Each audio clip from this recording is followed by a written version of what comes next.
A very good morning to all. In this session, we will discuss French Revolution and we will start the French Revolution with its background. I will discuss the whole French Revolution and its big background in the form of story. The story will help, or the form of story will help you to imagine that happened in the past time. That will help you to learn more betterly. अगर हम इस French revolution को हमारी local language, हमारी मातृभाषा हिंदी में समझेंगे, हिंदी में सुनेंगे, तो ये बहुत ज़्यादा इजी रहेगा. बिना टाइम वेस्ट किए हम लोग फ्रेंच रिवॉल्यूशन के पीछे जो होने वाली घटनाएं या उसका बैकग्राउंड क्या रहा होगा उसे समझना स्टार्ट करते हैं. 1774 में लुइस 16 जो बर्बर फैमिली से बिलोंग करते थे वो फ्रांस के राजा बने. अब जो फ्रांस है वहाँ पे क्या है, लुइस जो है ये नाम बहुत ज़्यादा पॉपुलर हुआ करता था. तो इसी तरह धीरे धीरे वन बाय वन जो भी राजा आया करते थे उन सब का नाम लुइस ही रखा जाता था. तो जो कहानी है फ्रेंच रिवॉल्यूशन की वो मेनली लुइस 16 पर बेस्ड है. 20 ईयर्स की एज में उनकी शादी हो जाती है. किनकी? लुइस 16 की. और उनकी वाइफ ऑस्ट्रियन प्रिंसेस रहती है जिनका नाम मैरी एंटोनेट था. मैरी एंटोनेट उनकी रानी ही नहीं, एक बहुत बुरी एडवाइज़र भी थी. बुरी एडवाइज़र इन द सेंस कि जब किसी काम में उनकी वाइफ जब उनको एडवाइस दिया करती थी तो वो काम हमेशा फ्लॉप हो जाता था. अब हम देखते हैं कि राजा जब अपने थ्रोन पर प्लेस हुए थे तो उन्हें एक बहुत बड़ी प्रॉब्लम फेस करनी पड़ी थी. और वो बड़ी प्रॉब्लम थी कि उनका जो पूरा ट्रेजरी था वो बिल्कुल खाली, बिल्कुल एम्प्टी था. यानी उनका जो राजकोष था वो बिल्कुल खाली था.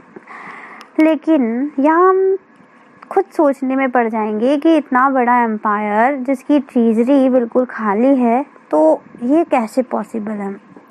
इसके कई सारे कारण रहे कि जो फ्रांस है वो बहुत लंबे टाइम से वार्स वगैरह में इंक्लूड था. तो फ्रांस का इन वार्स में इंटरेस्ट लेना, इंक्लूड होना, ये उनके फाइनेंशियल रिसोर्स को ख़त्म करने का एक कारण बन गया था. साथ ही इनका जो मेंटेनेंस था वो बहुत ज़्यादा महंगा था. ये लोग पूरी आम जनता से दूर वर्सलिस के पैलेस में रहा करते थे. इस मेंटेनेंस में और इसी के मेंटेनेंस में बहुत ज़्यादा खर्च होता था. फ्रांस और ब्रिटेन में काफ़ी तनातनी चल रही थी और इन्होंने अमेरिका की 13 कॉलोनीज़ को इंडिपेंडेंस दिलानी चाहिए और यहाँ उन्होंने बहुत मदद की जिसमें फ्रांस ने अपना काफ़ी सारा फाइनेंशियल रिसोर्स स्पेंड किया था. अब इसके बाद हम देखते हैं कि जो फाइनेंशियल रिसोर्स इन्होंने स्पेंड किया था उसमें उनको 2 बिलियन लिवर्स का लोन आ गया था. जो यहाँ लिवर्स है वो यूनिट ऑफ करेंसी थी फ्रांस की, जो कि 1794 में डिसकंटिन्यूड कर दी गई थी. तो जब ये लोन था तो लोन पर तो ऑब्वियस हम लोग भी इंटरेस्ट पे करते हैं. तो इसी तरह इनका जो इंटरेस्ट था वो भी बहुत ज़्यादा कर दिया गया था वहाँ के लोगों ने. तो अब हम देखते हैं कि देखो, फर्स्ट बात, अच्छा एडवाइज़र नहीं था इनके पास, जनता से कटे हुए रहते थे, वॉर्स में बहुत इन्वॉल्व रहते थे, पैलेस में भी बहुत खर्चा करते थे, कोई अच्छा डिसीजन मेकर नहीं थे ये. तो ये सभी फ्रेंच रिवॉल्यूशन के रीज़न्स बने. और इनके अलावा और भी कई सारे रीज़न हैं जो हम आगे देखेंगे. इनके रेगुलर एक्सपेंसेस भी इनके लिए बहुत ज़्यादा महंगे पड़ रहे थे. रेगुलर लाइफ जीना भी उनके लिए बहुत महंगी पड़ रही थी. आर्मी के मेंटेन में, कोर्ट में, गवर्नमेंट ऑफिसेस को रन करना, यूनिवर्सिटीज़ को ये रन करना भी बहुत ज़्यादा महंगा पड़ रहा था. या ये लोग उस चीज़ को अफोर्ड ही नहीं कर पा रहे थे. ये सब खर्चे देखते हुए राजा ने सोचा कि क्यों ना जनता से लिया जाने वाला टैक्स ही बढ़ा दिया जाए. इससे वो सभी खर्चे भी मेंटेन हो पाएंगे. और यह सोचकर उन्होंने टैक्स इंक्रीज़ कर दिया. लेकिन ये टैक्स इतना इजीली इंक्रीज़ नहीं हो सकता था.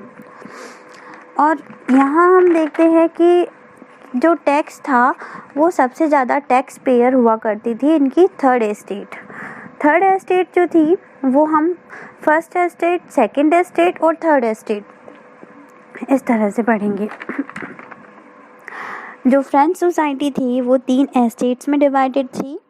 जिस तरह से इंडिया में हमारे यहाँ क्लास सिस्टम है और 4 वर्ण बना रखे, ब्राह्मण, क्षत्रिय, वैश्य और शूद्र, तो इसी तरह फ्रेंच सोसाइटी भी थी जो कि 3 एस्टेट्स में डिवाइडेड थी।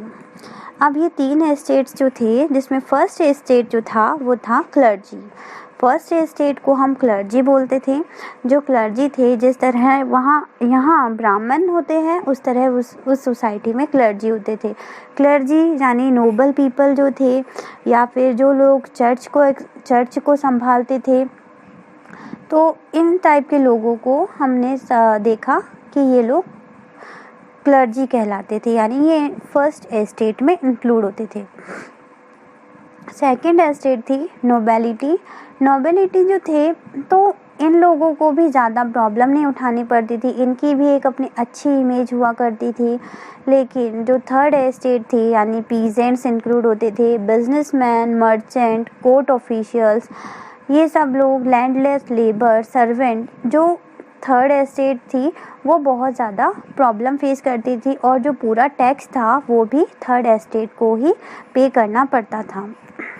यहाँ हमने देख लिया। अब जो 60% जो लैंड था वो ज़्यादातर चर्च के पास था, नोबल्स के पास था, यानी फर्स्ट एस्टेट और सेकंड एस्टेट के पास था। और इस तरह जो बड़े बड़े मेंबर्स थे उनके पास जो 60% लैंड था वो था। चर्च के पास काफ़ी सारे प्रिविलेजेस हुआ करते थे, और ये टैक्सेस, और वो मतलब पीजेंट से भी कई सारा टैक्स कलेक्ट करते थे। जो चर्च पीजेंट्स से कलेक्ट करती थी टैक्स, उसे हम तेथिस बोलते थे।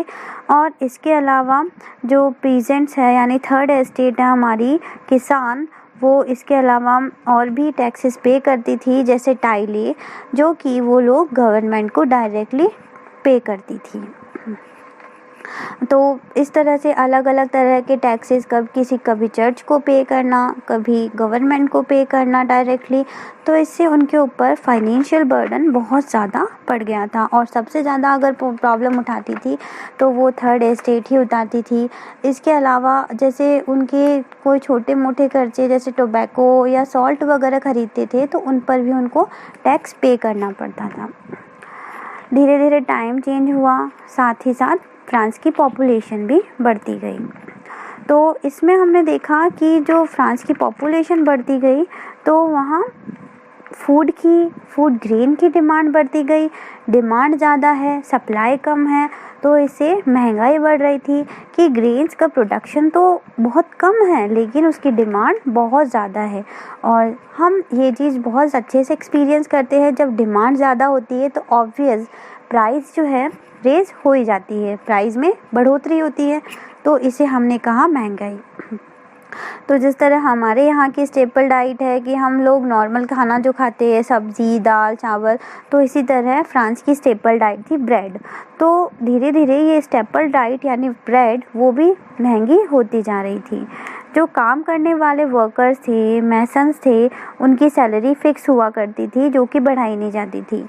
अब देखो महंगाई बढ़ती जा रही है, लेकिन इन बेचारों की थर्ड एस्टेट की सैलरी फिक्स थी, उनकी सैलरी नहीं बढ़ रही थी, तो उनके ऊपर बहुत ज़्यादा फाइनेंशियल लोड आ गया था।